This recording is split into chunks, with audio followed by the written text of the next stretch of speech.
శ్రీ గురుభ్యో నమ శ్రీమాత్రే నమ. ఐబిఎం భక్తి ఛానల్ ప్రేక్షకులకి నమస్కారం. జ్యేష్ఠ అమావాస్య రోజున ఏ దేవీ దేవతల్ని ఆరాధించాలి, ఏమి చేస్తే మనకు శుభ ఫలితాలు అనేవి వస్తాయి?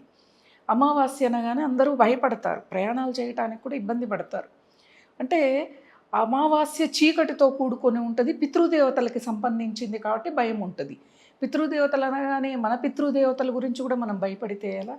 కానీ ఈ రోజున పితృదేవత ఆరాధన, పితృదేవతల మీద దాన ధర్మాలు, పితృదేవతలకి అర్ఘ్యం సమర్పించిన, అంటే నువ్వులు వదిలినా కూడా నీళ్లతో చాలా చాలా మంచి ఫలితాలు వస్తే, కుటుంబము అభివృద్ధిలోకి రావాలి అంటే పితృదేవతల అనుగ్రహం మనకు తప్పకుండా ఉండాలి.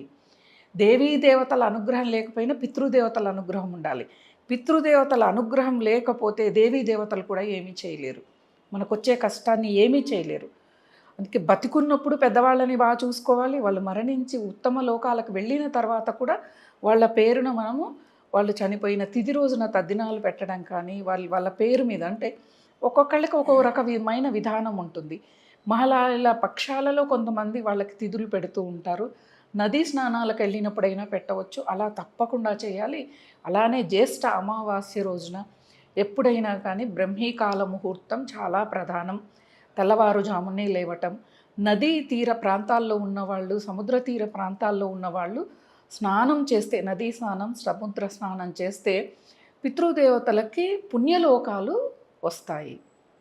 చేసి మనము ఈ తర్పణం వదలటం పితృదేవతల మీదుగా, కొంతమందికి దాన ధర్మాలు చేయటం, అలాగే మహావిష్ణువు ఆరాధన మనకి ఇక్కడ ప్రధానంగా కనిపిస్తుంది.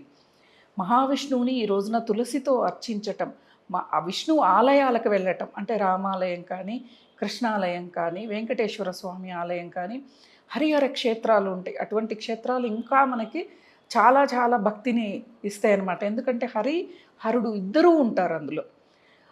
అలాగే మనకి ఈ ఉసిరిక వృక్షం ఉంటుంది కదా, జమ్మి వృక్షము, ఇలా దేవతా వృక్షాలకు ప్రదక్షిణ చేయటం, రావి చెట్టుకి దీపం పెట్టటం, ఈ రోజున రావి చెట్టుకి నీళ్లు పోయటం, పంచదార కలిపిన నీళ్ళని ఈరోజు రావి చెట్టు మొదళ్లలో పోస్తే సకల పాపము తొలగిపోతుంది. ఇలాంటివి చేయటం, దీపం అనేది రావి చెట్టు కింద నువ్వుల నూనెతో దీపం పెట్టటం, ఈ రోజున మనం పెట్టే దీపం కానీ, చేసే దానం కానీ అత్యున్నతమైన ఫలితాలని మనకి అందిస్తుంది అన్నమాట.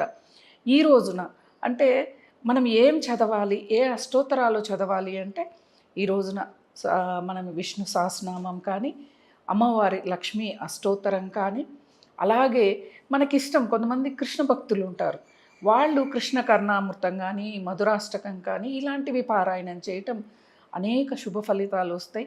ఇవన్నీ కూడా మనం ఆచరించి జ్యేష్ఠ అమావాస్యని పితృదినంగా చూస్తూ, పితృదేవతలకి అర్పణ చేస్తూ, ఏదైనా కానీ దానం ధర్మం కనీసం ఒక్కరికైనా చేయటం వల్ల అనేక ఫలితాలు వస్తాయి. ఇలా మీరందరూ ఆచరిస్తారని కోరుకుంటూ స్వస్తి.